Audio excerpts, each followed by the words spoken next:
বন্ধুরা কেমন আছো তোমরা সবাই? আশা করি তোমরা সবাই খুব ভালো আছো। আর অনিন্দিতার বং কিচেনে তোমাদের সবাইকে অনেকটা বড় করে সুস্বাগতম।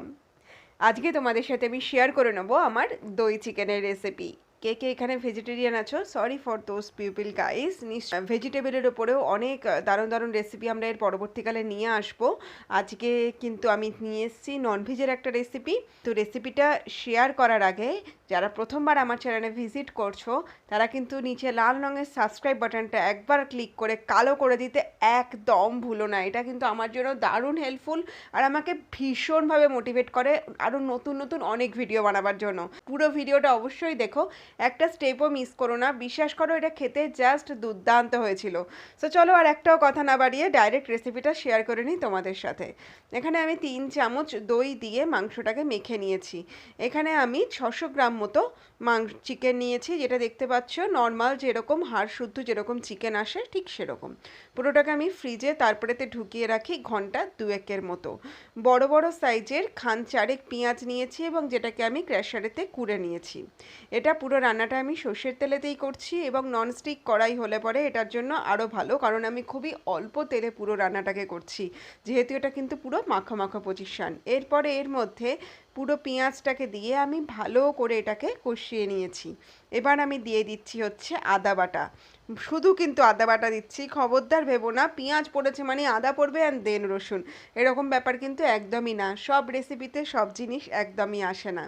এরপর আমি দিয়ে দিচ্ছি 1 চামচ করে যথাক্রমে হলুদ গুঁড়ো, ধনে গুঁড়ো, জিরে গুঁড়ো এবং লঙ্কা গুঁড়ো। ভালো করে পুরোটাকে আমি কষানো পেঁয়াজটার সাথে মিশিয়ে নিচ্ছি। বলে রাখি এই ক্ষেত্রে পেঁয়াজটাকে আগে কিন্তু আমি প্রায় 12 থেকে 15 মিনিট ধরে ভালো করে কষিয়ে নিয়েছি। তারপরেতে এর মধ্যে আমি দিয়ে দিচ্ছি সামান্য একটুখানি চিনি। তোমরা চিনির পরিমাণটা দেখতেই পেলে, একদমই সামান্য। এটা কিন্তু জাস্ট রং আনবে, এই যে লালচে যে রংটা দেখছো না, এরপরেতে আমি প্রায় মিনিট 5 ধরে এটাকে একদম পুরো সিম করে হালকা আঁচে একদম পুরো কষেছি, যার ফলে এই রংটা এসছে। এবার এতে চিকেনটাকে আমি ডাইরেক্ট মানে জাস্ট দই দিয়েই আমি কিন্তু অনলি ম্যারিনেট করেছি, আর কিচ্ছু মানে কিচ্ছু দিইনি।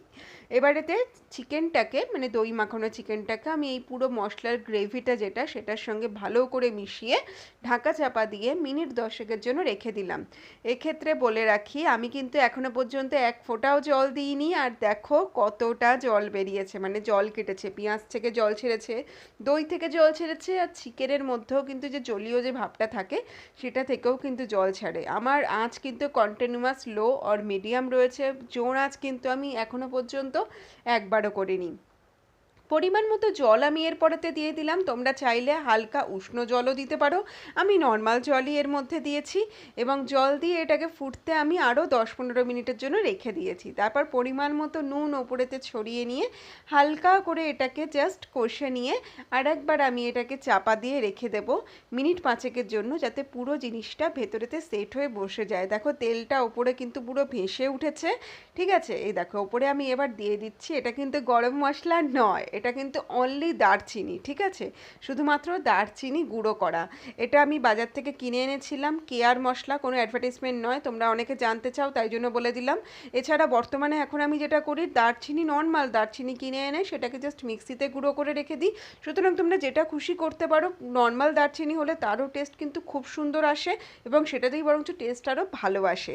পুরোটাকে ভালো করে মিশিয়ে 1-1.5 মিনিট নাড়াচাড়া করে আগুন বন্ধ করে দিয়ে জাস্ট একটা পাত্রে ঢেলে রেখেছি। আর দেখো এটা না কি লোভনীয় লাগছে, তাই কি না? রংটা দেখেই মানে তোমাদের সাথে কথা বলতে বলতে না জাস্ট আবার যেন জিভে পুরো জল চলে আসছে ডিশটাকে দেখে। উফ! আর মনে পড়ছে খাওয়ার সময়কার সেই টেস্টটার কথা, মুখের প্রত্যেকটা স্বাদের রন্ধে রন্ধে যেন টেস্টটা লেগে রয়েছে। রেসিপিটা কিন্তু একবার অবশ্যই তোমাদের বানিয়ে খাওয়া চাই, আর হ্যাঁ তারপর আমাকে কমেন্ট করে অবশ্যই জানিও। সাধারণভাবে আমাদের ঘরে যা যা কিছু জিনিসপত্র সরঞ্জাম থাকে শুধুমাত্র তাই দিয়েই আমি এই রেসিপিটাকে ক্রিয়েট করেছি। সুতরাং তোমাদের এক্সট্রা কোনো কিছু এর মধ্যে অ্যাড করা দেওয়ার কোনো ব্যাপার নেই, কোনো প্রয়োজন নেই, খুব ইজিলি তোমরা এটাকে বানিয়ে নিতে পারবে।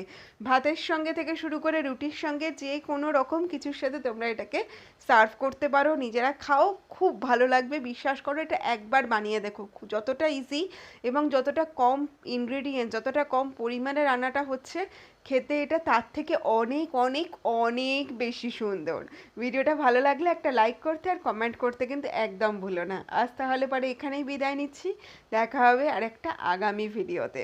চলো তাহলে আজকে এখানেই বলছি টাটা।